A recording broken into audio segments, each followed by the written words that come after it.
Går det? Jeg er fucking gammel mand, jo. Hej. Hej. Velkommen til god glædelig tredje søndag i advent. Tredje søndag i advent. Jeg håber, I har det fedt. Her på kanalen, der skal vi ud og hente juletræ, fordi det kan I faktisk også lige se. Prøv at se. Vi har teknisk set et juletræ. Meget med streg under teknisk set. Det er vores julebusk, og den er ikke fed nok, så vi skal ud og have et rigtigt juletræ. Den er lort. Det er en gave for Peters forældre. Hej mor og far, mange tak for julebusken. Den er ikke stor nok. Sagde jeg også til din mor i går. Så det.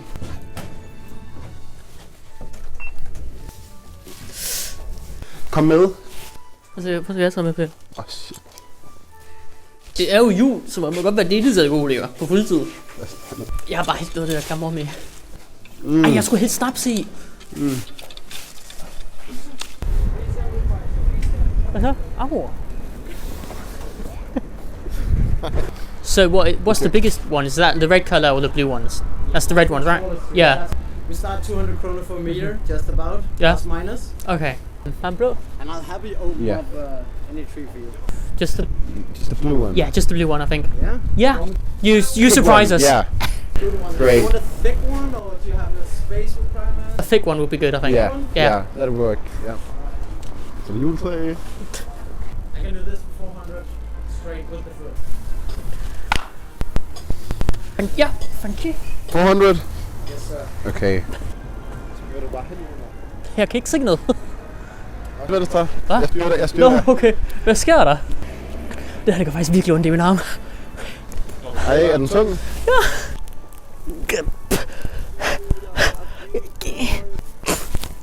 Altså, sagde du, at du fik juletræ, eller fandme ret?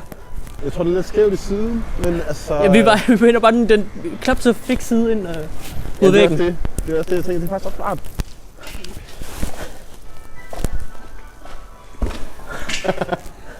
Mens Nico han struggler med juletræet, så kan I lige gå ned under videoen. Tryk. Du skal lige lave sådan, du laver grafikken igen, ikke? Peter, altså, det er ikke tungt det her. Er det tungt? Nico er en lille weak boy, men husk at subscribe, husk at like, husk at dele, kommentere. Hvad skal de kommentere, Nicolas? Pray for Nicolas. Jeg tror, jeg har fået græn i øjet. Lad på den her lille vagt. Kom så, Nicolas. Stand. Like, comment, abonner og subscribe, vend man lige til. Ja.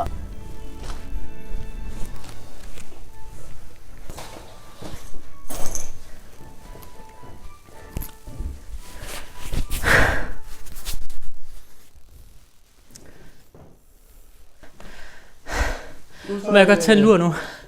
Ja, det der tændt, Peter. Jeg er ikke sikker på, at jeg tør. Altså, jeg kan nemlig så, der er stadig på 2. Det gør vi har haft i det. Og tegn, Peter. I dagens anledning. Shit. Og skal jeg tænde den 3. december. Ej, 3. søndag, men ikke 3. december. Kan du ikke tage din næsehue på? Klip til Nicolas, har den næste uge på. Vi kommer ind for i varme igen.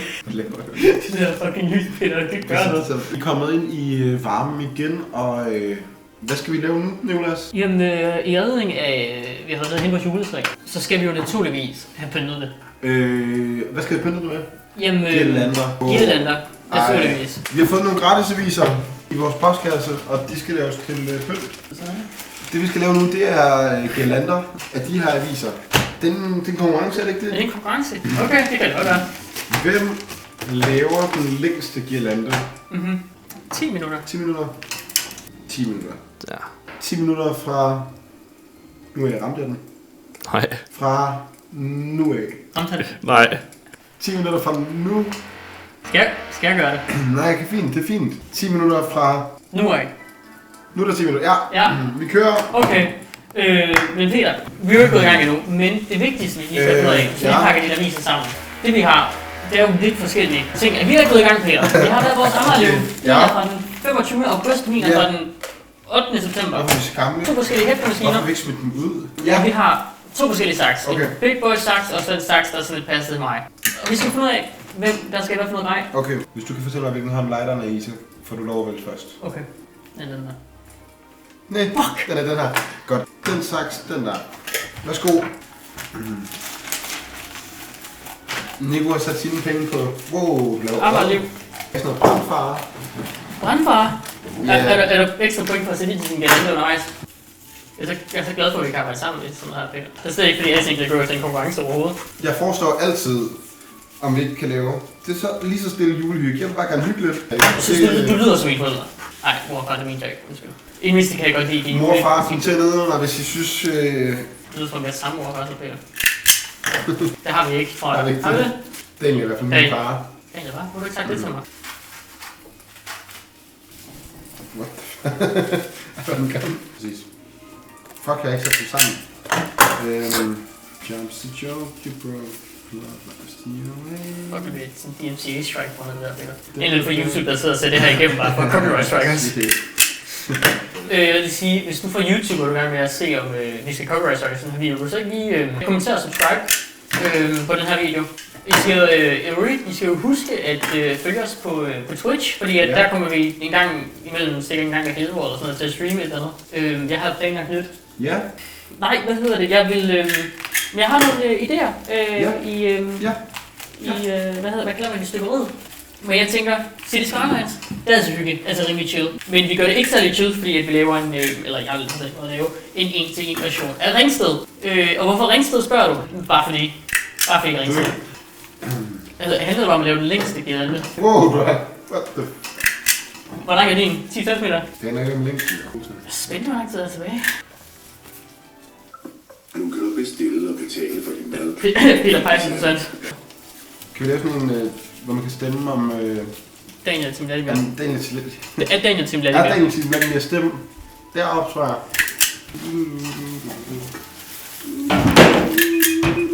Shit. Hvad laver du?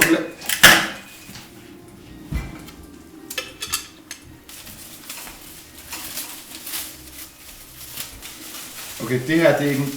De er så store her. Vi har speedrunnet og lavet en girlande. Jeg sidder fast i min girlande. Nu hvor vi fandt vores jule. Vandt han. Altså bare præmissen ikke at lave den længste. Okay, han vandt, fair nok. Nå, men Peter, nu bliver vi færdige med vores julegirlande. Julegirlande? Det var med girlande på andre tidspunkter end jul. Nej. Det er blevet tid til dagens Fuck. udfordring. Og i dag, Peter, står der på julesmøfler. Julesmølfer. 3, 2, 1. Julesmølfer. Vi skal spise den, Peter. Der er 20 sådan her. Skal vi sige 10 hver? Nej, du skal ikke. Du har ikke fået smad. Ignorer lige at det er 818 kalorier per mand. Og så Peter, hvad... Den her gang, hvad gør taberen? Jeg føler, vi lige nu har skabt en diskurs om, at det er noget shots. Julen er traditionernes tid, og derfor er det selvfølgelig shots igen. Vi skal bare se, hvem også der kan spise flest. Eller hurtigst. De her 10 hurtigst. Okay. Må man få noget drik? Nej, man må ikke drikke noget imens. Vinderen får lov til at skylle ned med vand. Taberen får lov til at skylle ned med din klamsnaps. Daniel, tæller du bare noget? 3, 2, 1. Nu! Du må opgøre.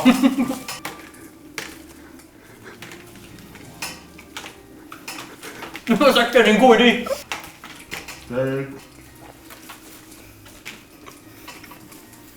Hvordan så hurtigt? Jeg prøver at gætte, hvad der er mest af sådan en her. Okay. Sukker.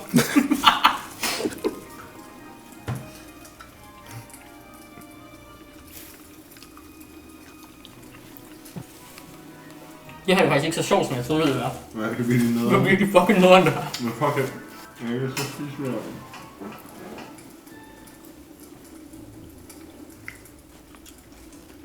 Ja, Er du færdig? jeg vandt. Jeg ser det som om, jeg vandt ved ikke at skulle spise de sidste 3. Du kan du få lov til at drikke noget vand nu. Jeg skal have meget vand. Jeg hjælper lidt med at få det med.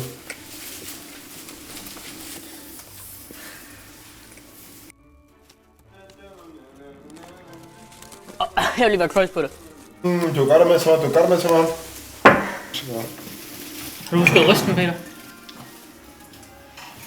Nej. Ej, prøv at se, hvor meget det bundfald, det klumpet sammen i den. Skål. Skål, Peter. Er den til at mærke? Kunne du have lyst til at prøve? Nej, tak.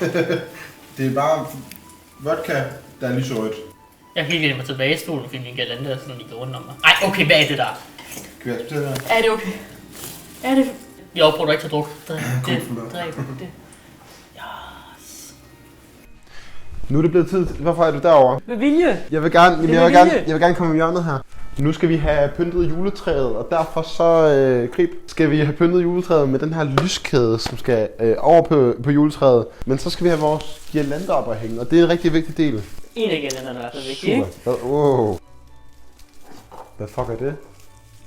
Hvad er det, vi har købt? Jeg vil skuffe. Den kostede 100 kroner, den her. Det er ligesom fundamentet. Det var mærkeligt, sgu da. Synes du det? Ja. Fuck, vi julehygger, mens... nej... Hvordan får man den her ud? Hvis I godt kan lide den her video, så må I gerne dele den med jeres forældre eller jeres små søskende. Den kan du op i toppen. Hvorfor er der stadig det blå på? Det beholder vi. Det er vores stjerne. Okay.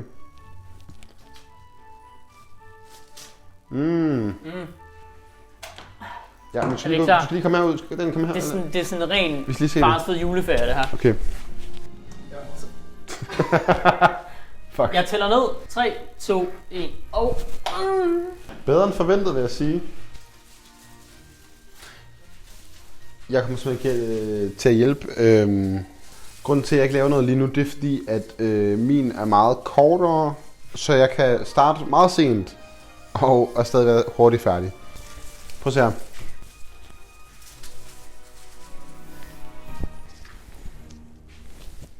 Hvordan gør man det her bedst? For at være toxic eller noget, men jeg tror, du har den til at gøre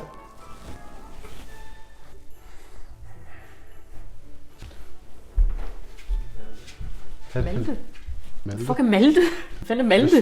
Hvorfor siger du her Malte? Jeg sagde han ikke bare Malte. Malte lige bag dig. Nå. Nej, ej. Jeg kan ikke lide det. Jeg synes her. Ja, vi hænger den der. Vent lige. Prøv at holde den. Nej, Peter, hvad vil du? Nej, Peter, det her det er en brandfare.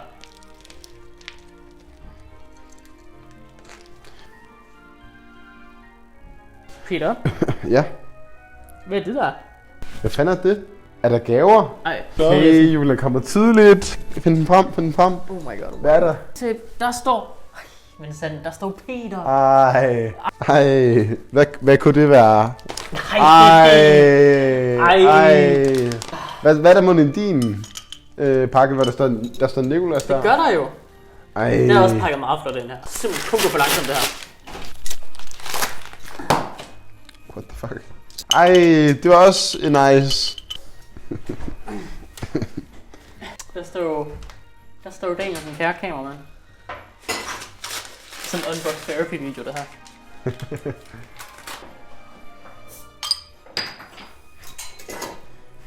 Skål. Ses.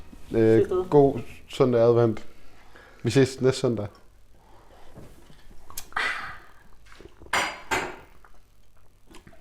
Jeg gider ikke bunde den.